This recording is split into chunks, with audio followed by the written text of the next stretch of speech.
Bonjour chers amis, aujourd'hui je vais vous raconter une histoire pour illustrer mon propos. Il était une fois un roi qui avait un fidèle serviteur et ce serviteur n'arrêtait pas de lui dire au roi « Dieu est bon et il ne fait pas d'erreur ». Le roi il écoutait ça que d'une oreille.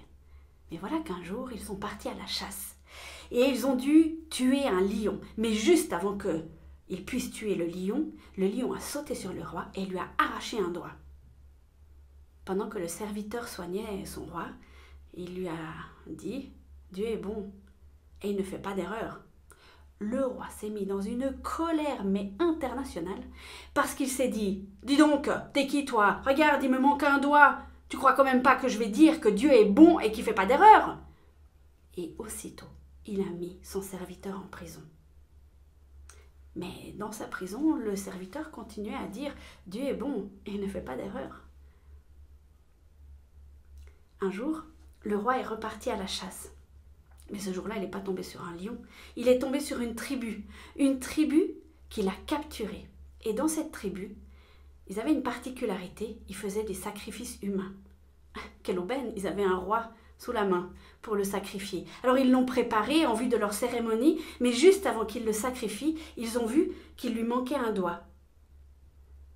Mais ils n'ont pas pu le sacrifier, parce que dans cette tribu, on ne faisait pas des sacrifices incomplets. Et ils ont relâché le roi. « Dieu est bon et il ne fait pas d'erreur !» s'est dit le roi. Évidemment. Donc il a couru jusqu'à la prison, il a délivré son serviteur et puis il lui a dit « J'ai bien compris la leçon, Dieu est bon, il ne fait pas d'erreur. Mais toi, t'as pas arrêté de dire ça en prison. Comment tu peux dire que Dieu est bon et il ne fait pas d'erreur ?» Le serviteur a souri, il a regardé son roi et il a dit « Si j'avais pas été en prison, c'est avec toi que je serais allé et c'est moi qu'ils auraient sacrifié. » Cher ami, je te l'accorde, c'est assez facile de dire que Dieu est beau quand tout va bien. Souvent quand ça commence à aller de travers, il y a une pensée qui s'installe en nous très rapidement. Si Dieu était bon, pourquoi est-ce qu'il me fait passer par là? La petite histoire que je vous ai racontée au début, elle prête assez à sourire. Puis quand on a toute l'histoire, on se dit « Ah ben évidemment, heureusement qu'on lui a arraché un doigt, heureusement qu'il a mis le serviteur en prison. » Et on avait toute l'histoire. Eh bien, quand on a des difficultés, quand on a des épreuves, quand on a vraiment des choses par lesquelles on doit passer qui peuvent être affreuses, on n'a pas toute l'histoire. On ne sait pas ce qui va arriver. Et surtout, on ne sait pas pourquoi. Alors, peut-être qu'on n'aura jamais d'explication. Peut-être qu'on aura une explication, mais des années après. Je crois qu'à un moment donné, il faut accepter qu'on n'est pas tout seul. Eh ouais, grande nouvelle, hein? Et que ce qui nous arrive dans notre vie peut parfois servir à d'autres. C'est vrai, le prix peut être très très lourd à payer.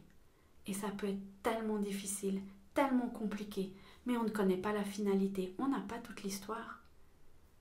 Je crois aussi que la bonté de Dieu, il faut la travailler, il faut l'intégrer, il faut la digérer, il faut la chercher et il faut vraiment s'imprégner de cette bonté, mais le faire quand ça va bien. Parce que quand ça va mal, comment est-ce que vous voulez faire si vous ne l'avez pas appris avant? Cher ami, je t'encourage cette semaine à prier pour que Dieu puisse te montrer sa bonté, même si tu es dans les pires moments de ta vie.